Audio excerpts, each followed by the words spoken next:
పరిశుద్ధ గ్రంథం నుంచి కీర్తన గ్రంథము 139వ అధ్యాయము 15వ వచనం వరకు వచనం మార్చి వచనం చదువుకుందాం. కీర్తన గ్రంథము 139వ అధ్యాయం 1వ వచనం నుంచి 15వ వచనం వరకు వచనం మార్చి వచనం చదువుకుందాం.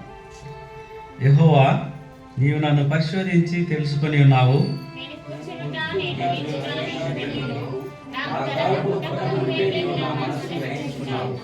నా నడకను నా పడకను నీవు పరిశీలన చేసి ఉన్నావు.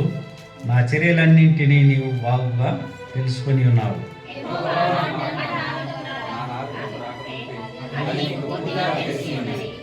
వెనుకను ముందును నీవు నన్ను ఆవరించి ఉన్నావు. నీ చేయి నా మీద ఉంచి ఉన్నావు.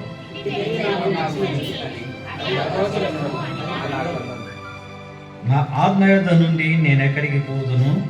నీ సన్నిధి నుండి నేనెక్కడికి పారిపోదును?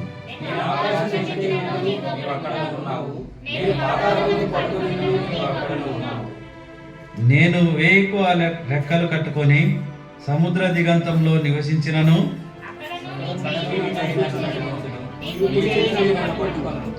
అంధకారము నన్ను మరుగు చేయును.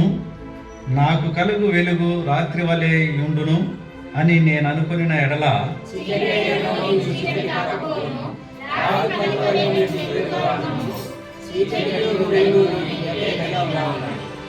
నా అంతరంద్రియములను నీవే కలగజేస్తేవి. నా తల్లి గర్భమందు నన్ను నిర్మించిన వాడవు నీవే.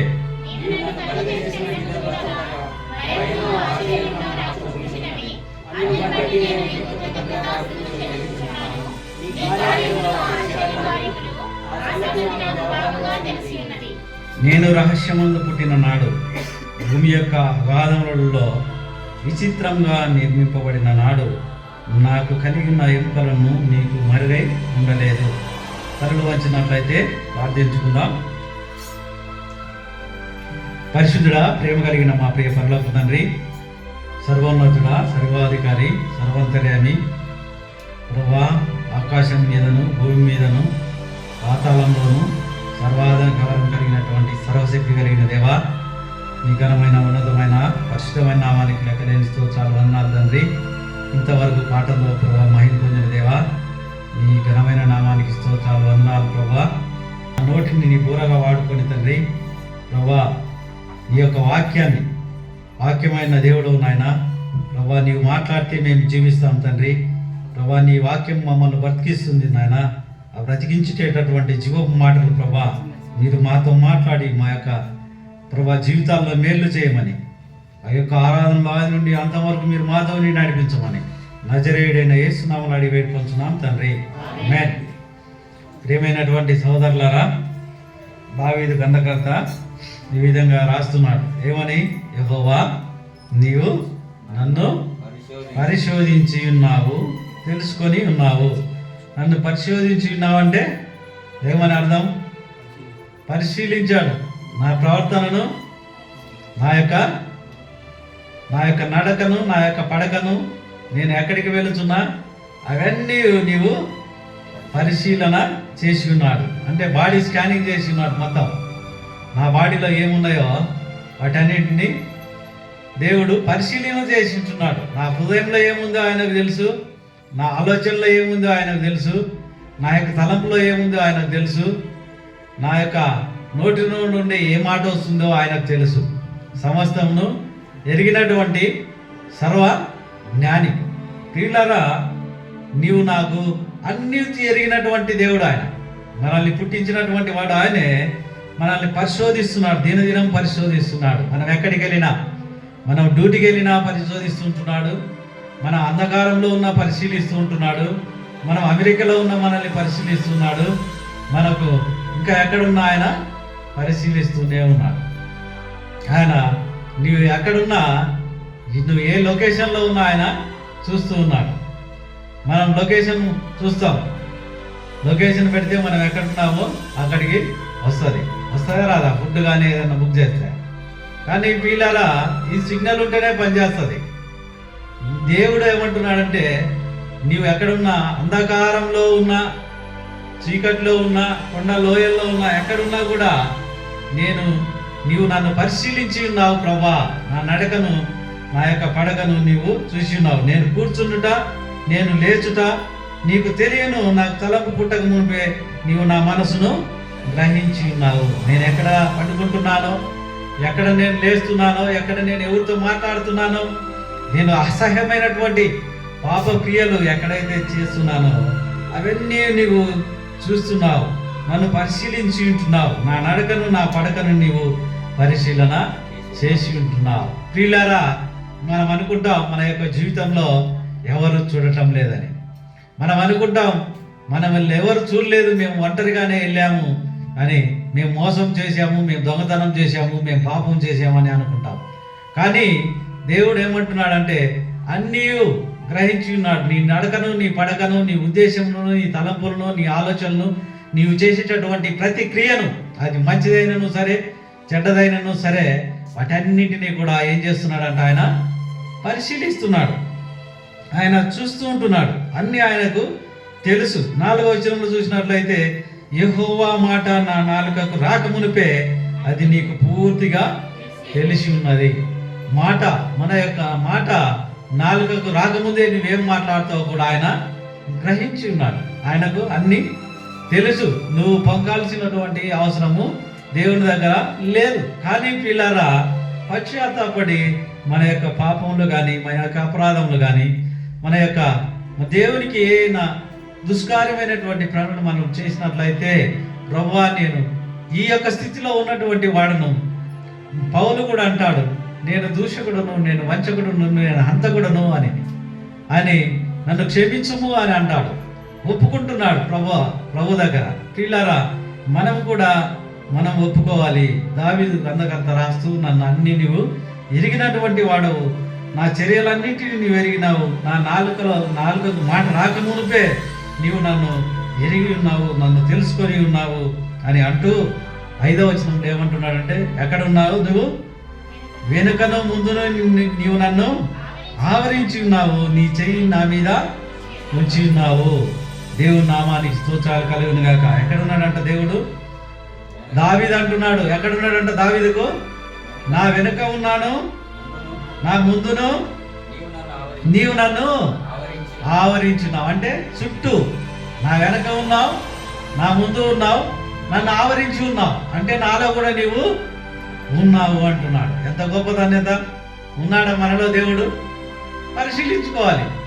దేవుని యందు భయభక్తులు కలిగినటువంటి దావీదు రాస్తూ, నా ముంద నీవు ఉన్నావు ప్రభువా, నా వెనక నీవు ఉన్నావు, నన్ను నీవు ఆవరించి ఉన్నావు.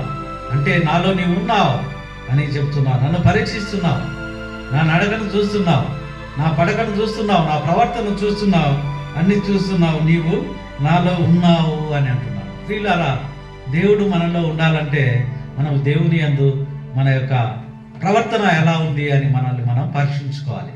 దావీదుకారుడు అన్నట్లుగా మన జీవితంలో కూడా, అవును ప్రభా, నీవు నాకు ముందుగా ఉన్నావు, నాకు వెనకగా ఉన్నావు, నన్ను నీవు ఆవరించి గడిచినటువంటి వారం అంతట్లో నన్ను ఏ అపాయం నాకు గురి కాకుండా కాచి కాపాడావు అని ఆయన యొక్క నామాన్ని ఘనపరిచే వారంగా, ఆయన స్తుతించే వారంగా, ఆయన మహిమపరిచే వారంగా మనం ఉండాలి. ఇంకా 6వ వచనంలో చూసుకున్నట్లయితే, ఇట్టి తెలివి నాకు మించినది, అది అగోచరము, అది నాకు అందదు. నీవిచ్చినటువంటి తెలివి, నీవిచ్చినటువంటి బలము, నీవిచ్చినటువంటి జ్ఞానమే కానీ అది నా యొక్క జ్ఞానము కాదు, నా యొక్క శక్తి కాదు, నా బలము ఏమాత్రము కాదు అని అక్కడ నా దావీదు గ్రంథకర్త అంటున్నాడు. ప్రియులారా, ఇలాంటి దేవుడు 10వ వచనంలో చదవండి. ఆయన ఏమంటున్నాడంటే, అక్కడను నీ చేయి నన్ను విడిచినను, నన్ను నడిపించును, నీ కుడి చేయి నన్ను పట్టుకొనును, అంధకారంలో మరుగు చేయును, నాకు కలుగు వెలుగు రాత్రి వలెనున్నది, అది నేను అనుకొనిన ఎడల చీకటి అయినను నీకు చీకటి కాకపోం. చాలు. ప్రియులారా, ఇక్కడ చూసినట్లయితే అక్కడను నీవు నన్ను పట్టుకొని ఉన్నావు. ఎక్కడంటే ఆకాశంకి ఎక్కినను నీవు అక్కడ ఉన్నావు. ఎక్కడ ఉన్నాడంట? ఆకాశం ఎక్కిన అక్కడ ఉన్నావు. తర్వాత నేను పాతాళమందు పడుకొనినను నీవు అక్కడ ఉన్నావు. ఎక్కడ ఉన్నాడంట? ఆకాశంలో ఉన్నాడు, పాతాళంలో ఉన్నావు. నేను వేకు రెక్కలు కట్టుకొని సముద్రం దిగంతంలో నివసించినను నీవు అక్కడ కూడా ఉన్నావు. అంటే నా ముందు ఉన్నావు, నా వెనక ఉన్నావు, నేను ఆకాశంకి ఎక్కినా ఉన్నావు, నేను సరిపోయి పాతాళంకి వెళ్ళినా అక్కడ కూడా ఉన్నావు. ఈయన సర్వంతర్యామి, సర్వజ్ఞానము కలిగినటువంటి వాడు. ఎక్కడికి వెళ్ళినా అక్కడ ఉన్నావు. అక్కడ కూడా నీ చెయ్యి నన్ను నడిపిస్తుంది, నీ చేయితో నన్ను నడిపిస్తున్నావు. నీ కుడి చెయ్యి నన్ను పట్టుకొని నన్ను అంధకారంలో నుంచి వెలుగులోకి నడిపిస్తున్నావు. వెలుగులో నడిపిస్తున్నావు. చీకటి అయినను నీకు చీకటి కాకపోను. చీకటిలో ఉన్నను అక్కడ నీవు వచ్చి నన్ను నడిపిస్తున్నావు. చీకటిలో నుంచి వెలుగులోకి నడిపిస్తున్నావు. కాబట్టి ప్రియులారా, ఇంత గొప్ప దేవుణ్ణి మనం బద్దలమైంటున్నాం. మనం ఎక్కడికి వెళ్తే ఉంటాడంట? ఆకాశంకి వెళ్తే అక్కడ ఉంటాడు, పాతాళంకి వెళ్తే అక్కడ ఉంటాడు, సముద్రంలోకి వెళ్తే సముద్రంలో ఉంటాడు. అంటే మనం ఎక్కడికన్నా వెళ్ళు, అరణ్యంలోకి వెళ్ళు, ఎక్కడికన్నా వెళ్ళు, మనం ఎక్కడికి వెళ్ళినా కూడా అక్కడ దేవుడు నాకు తోడుగా ఉంటాడు, నా చెయ్యి పట్టుకొని నన్ను నడిపిస్తాడు అని దావీదు గ్రంథకర్త అంటున్నాడు. అంటూ ఏమంటున్నాడు? 13వ వచనం ఒకసారి చదవండి. నా అంతరంద్రియంలో నీవు కలగజేసి నా తల్లి గర్భమందు నిర్మించిన వాడు కూడా నీవే. చాలండి. నా అంతరంద్రియములన్నింటినీ కూడా నీవే కలగజేశావు. నా తల్లి గర్భంలో నుండి కూడా నన్ను నిర్మించిన వాడు నీవే. ఇంత శక్తి కలిగినటువంటి, బలం కలిగినటువంటి దేవుడు నీవే అని దావీదు గ్రంథకర్త దేవుణ్ణి హెచ్చిస్తుంటున్నాడు, ఆయన ఘనపరుస్తూ ఉంటున్నాడు. మన జీవితంలో కూడా మనల్ని పుట్టించింది ఆయనే, మనల్ని గడిచినటువంటి దినాలన్నింటిలో కూడా కాపాడుతున్నది కూడా ఆయనే. కాబట్టి దేవుని నామాన్ని బద్దలమై ఉంటున్నాం. ఇంకా చూసుకున్నట్లయితే ఆదికాండం 17వ అధ్యాయం 1వ వచనం. అబ్రహాము 99 ఏళ్ల వాడైనప్పుడు యెహోవా అతనికి ప్రత్యక్షమై, నేను సర్వశక్తి గల దేవుడను, నా సన్నిధిలో నడుచుచు నిందారహితమై ఉండువు, నాకును నీకును మధ్య నా నిబంధన నియమించి నిన్ను అత్యధికంగా అభివృద్ధి పొందించదునని అతనితో చెప్పాను. చాలు ప్రియులారా, అబ్రహాము 99 ఏళ్ల వాడైనప్పుడు, 99 ఏళ్ళు అబ్రహాముకు ఎన్ని సంవత్సరాలు? 99 ఏళ్ల వాడైనప్పుడు ఏం చేశాడంటే, యెహోవా అతనికి ప్రత్యక్షమై, దేవుడు అతనికి ప్రత్యక్షమై ఏమంటున్నాడు? నేను సర్వశక్తి కలిగినటువంటి దేవుడను, నా సన్నిధిలో నడుచుచు నిందారహితుడుగా ఉండుము. నేను ఏ దేవుడని అన్నాడు? సర్వశక్తి కలిగినటువంటి దేవుడను. అయితే నీవు నా సన్నిధిలో ఎట్లా ఉండాలంట? నిందారహితుడవై నాకును నీకును మధ్య నా నిబంధన చేసి ఉన్న ఆ విధంగా నడుచుకో. నిందారహితుడుగా ఉండు అంటే మచ్చలేని వాడవుగా, అంటే పాపం లేని వాడవుగా, అంటే పరిశుద్ధంగా జీవించు అని దేవుడు ఎవరితో? 99 ఏళ్ళ వాడైనప్పుడు అబ్రహాంతో మాట్లాడుతున్నాడు. కాబట్టి ప్రియులారా, మన జీవితంలో కూడా మనతో కూడా మాట్లాడుతున్నాడు. ఏమని? నీవు ఎలా నా అబ్రహాంతో మాట్లాడినటువంటి దేవుడు ఈ సమయంలో నీతో, నాతో, మనతో మాట్లాడుతున్నాడు.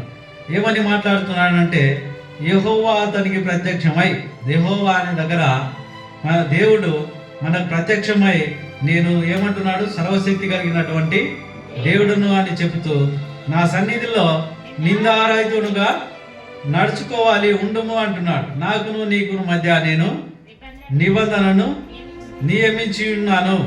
ఆ నిబంధనను, ఏ నిబంధనను అని చూసుకున్నట్లయితే దేవుడు అబ్రహామును ఎంతగానో ఆశీర్వదించినట్లుగా చూస్తున్నాం. చెప్పుకోలేనంతగా ఆశీర్వదించాడు. అబ్రహాము, ఇస్సాకుల, యాకోబుల దేవుడుగా ఎంతగానో ఆశీర్వదించినట్లుగా చూస్తున్నాం. ఇంకా ఆదికాండం 35వ అధ్యాయం 11వ వచనం చూసుకున్నట్లయితే అక్కడ కూడా అంటున్నాడు ఏమని? మరియు దేవుడు, నేను సర్వశక్తి కలిగినటువంటి దేవుడును, నీవు ఫలించి అభివృద్ధి పొందుము, జనముల సమూహములను నీవు నీ వలన కలుగును, రాజులను నీ గర్భవాసమున పుట్టెదరు. చాలు ప్రియులారా, ఇక్కడ చూసుకున్నట్లయితే అక్కడ 99 ఏళ్ల వాడైనప్పుడు నేను సర్వశక్తి కలిగినటువంటి దేవుడను, నీవు నిందారహితుడుగా నడుచుకో అని సెలవిచ్చాడు. ఇక్కడ ఏమంటున్నాడంటే, మరియు దేవుడు నేను సర్వశక్తి కలిగినటువంటి దేవుడను, నీవు ఫలించి అభివృద్ధి పొందు. ఏమంటున్నాడు? ఫలించి అభివృద్ధి పొందు. ఫలించాలంటే ఎలా ఫలించాలి? అబ్రహాముకు సంతానం లేదు, సమస్తం అభివృద్ధి పొందుతున్నాడు కానీ సమస్తము లేవు, ఏమీ సంతానం లేదు. సంతానం లేనప్పుడు దేవుడు ఏమంటున్నాడంటే, నీవు ఫలించి అభివృద్ధి పొందుము, జనముల సమూహమును నీ వలన కలుగును, రాజులను నీ గర్భ సమూహమున పుట్టేదరు. రాజులు కూడా పుడతారు అని అంటున్నాడు. పుట్టినటువంటి సమయంలో దేవుడు ఆ యొక్క అబ్రహాముకు అభయాన్ని ఇస్తుంటున్నాడు. పుడతారు, నీవు హ్యాపీగా జీవించు అంటున్నాడు. కాబట్టి ప్రియులారా, మన జీవితంలో కూడా దేవుడు మనతో మాట్లాడుతున్నాడు. ఏమని మాట్లాడుతున్నాడంటే, నేను సర్వశక్తి కలిగినటువంటి దేవుడును, నీవు ఫలించి అభివృద్ధి పొందుము, జనములలో నేను నిన్ను హెచ్చిస్తాను, నీ వలన అనేకులు పుడతారు, నీ గర్భంలో పుట్టినటువంటి వారిని కూడా నేను దీవిస్తాను. అబ్రహాము, ఇస్సాకుల, యాకోబుల దేవుణ్ణే మనం ఆరాధిస్తున్నాం. కాబట్టి ప్రియులారా, ఇంత గొప్ప దేవుణ్ణి ఆరాధించడానికి వచ్చినటువంటి మనం ఏమాత్రం సందేశింపక ఆయనే గొప్ప దేవుడు అని ఆయన్ను ఆరాధించాలి, ఆయన్ను మహిమపరచాలి, ఆయన్ను ఘనపరిచే వారంగా ఉండాలి. 139వ అధ్యాయం 19వ వచనంలో చూసుకున్నట్లయితే, దేవా నీవు భక్తిహీనులను నిశ్చయంగా సంహరించదవు, నరహంతకులారా నా యొద్ద నుండి తొలగిపోవుడి. ఏమంటున్నాడంటే, దేవా నీవు భక్తిహీనులను నిశ్చయంగా సంహరిస్తావు, వారిని నాశనం చేస్తావు, నరహంతకులారా నా యొద్ద నుండి తొలగిపోవుడి అని నీవు సెలవిస్తావు అంటున్నాడు. ప్రియులారా, మన జీవితంలో కూడా మనము భక్తిహీనులుగా ఉంటే మనం నశించిపోతాం. దేవుని యందు భయము, భక్తి కలిగి దేవుని యొక్క కృపలో దినదినము కనిపెట్టుకొనుచు వర్ధిల్లే వారంగానే ఉండాలి. ఇంకా చూసుకున్నట్లయితే 24వ వచనం చదవండి. నీ కాయస్కరమైనటువంటి మార్గము నా యుద్ధ ఉందేమో చూడుము, నిత్య మార్గమున నన్ను నడిపించుము. ఈ దావీదు గ్రంథకర్త, దావీదు రాజు ఏమంటున్నాడంటే, ఇంత గొప్పవాడైనప్పటికీ, ఇంత రాజు అయినప్పటికీ ఎంతగానో తగ్గించుకొని ఏమంటున్నాడంటే, నీ కాయస్కరమైనటువంటి మార్గము అంటే నేనేమైనా నీకు అవిధేయునిగా నేను జీవించినట్లయితే, నా యొక్క ఇష్టానుసారంగా నేను జీవించినట్లయితే, నా యొక్క ఆయస్కరమైనటువంటి మార్గం నా ఎందుందేమో చూడు, పరీక్షించు. ఎందుకంటే ఈ దేవుడు పరీక్షించేటటువంటి నా నడకను, నా పడకను అన్నిటినీ పరీక్షించేటటువంటి దేవుడు. కాబట్టి నువ్వు నన్ను పరీక్షించి ఏ మార్గంలో నడిపించమన్నాడు? అదే మార్గంలోనా? నిత్య మార్గంలో నడిపించమన్నాడు. ఆయన మార్గం ఏంటిది? నేనే మార్గము, నేనే సత్యమును, నేనే జీవమును, నా ద్వారా తప్ప ఎవడును తండ్రి యొద్దకు చేరలేడు. ఆ మార్గంలో నన్ను నడిపించు ప్రభువా అని ఆ దేవునికి మొరపెట్టే వారంగా ఉంటున్నాడు. ప్రియులారా, మనం కూడా చూసుకున్నట్లయితే మన జీవితంలో ఎన్నో తప్పులు, పొరపాట్లు చేస్తూనే ఉంటాం. కాబట్టి మన యొక్క ఏమంటున్నాడు, నీ కాయస్కరమైనటువంటి క్రియలు కూడా నీ మార్గంలో ప్రభా ఏమైనా ఉంటే నా ఎందున్నదేమో చూసి నన్ను క్షమించి నీ నిత్యమైనటువంటి, సత్యమైనటువంటి, నీకు ఇష్టమైనటువంటి ఆ యొక్క జీవాన్ని ఇచ్చేటటువంటి మార్గము, ప్రభా పరలోకానికి చేర్చేటటువంటి ఆ మార్గంలో నన్ను నడిపించు అని ఆ యొక్క దేవునికి మొరపెడుతున్నాడు. కాబట్టి ప్రియులారా, మన జీవితంలో మనకు ఎంతగానో దేవుడు మేలు ఉపకారాలు చేశాడు. కాబట్టి మనం కూడా తెలిసి తెలియక ఎన్నో పొరపాట్లు చేస్తూనే ఉంటాం. అబ్రహాంతో మాట్లాడినటువంటి దేవుడు, నేను సర్వశక్తి కలిగినటువంటి దేవుణ్ణి, నా దగ్గర అట్లా నిందారహితునుగా ఉండు, నేను నిన్ను ఆశీర్వాదిస్తాను అని సెలవిచ్చినటువంటి దేవుడు ఈ దినాన మనతో మాట్లాడుతున్నాడు. నేను సర్వశక్తి కలిగినటువంటి దేవుడను, నీవు నా ఎట్లా నిందారహితం కలిగినట్లయితే నిన్ను కూడా అబ్రహామును ఆశీర్వదించినట్లుగా ఆశీర్వదిస్తానని దావీదు అంటున్నాడు. దేవుడు నా పడకను, నా నడకను, నా యొక్క ప్రవర్తనను, నేను ఆకాశంకి ఎక్కినను, పాతాళంలో ఉన్నను, సముద్రంలో ఉన్నను, ఎక్కడున్నాను నీవు నన్ను చూస్తున్నావు, నా వెనకను నా ముందును నన్ను ఆవరించి ఉన్నావు అని సెలవిస్తూ ఏమంటున్నాడంటే, నా పిండంగా ఉన్నప్పుడే నన్ను చూశావు, నన్ను పుట్టించావు, అందును బట్టి స్తోత్రాలను చెల్లిస్తూ చివరిగా ఏమన్నాడంటే ఆ యొక్క 139 చివరిలో నీకు ఆయుష్కరమైనటువంటి క్రియలు ఒకవేళ నేను చేసినట్లయితే, ఆ మార్గంలో నేను నడిచినట్లయితే నన్ను క్షమించి సరైనటువంటి మార్గంలో నడిపించుదేవా అంటున్నాడు. నేను మన జీవితంలో కూడా మనం సరైనటువంటి మార్గంలో నడవాలి కాబట్టి దేవుణ్ణి అడగాలి. నీకు ఆయుష్కరమైనటువంటి క్రియలు కూడా ప్రభా నేను చేసినట్లయితే దయతో క్షమించి సరైనటువంటి మార్గంలో నడిపించండి ప్రభా అని దేవుని ఆరాధించబోతున్నాం. కొద్ది మాటలు దేవుడు జీవించిన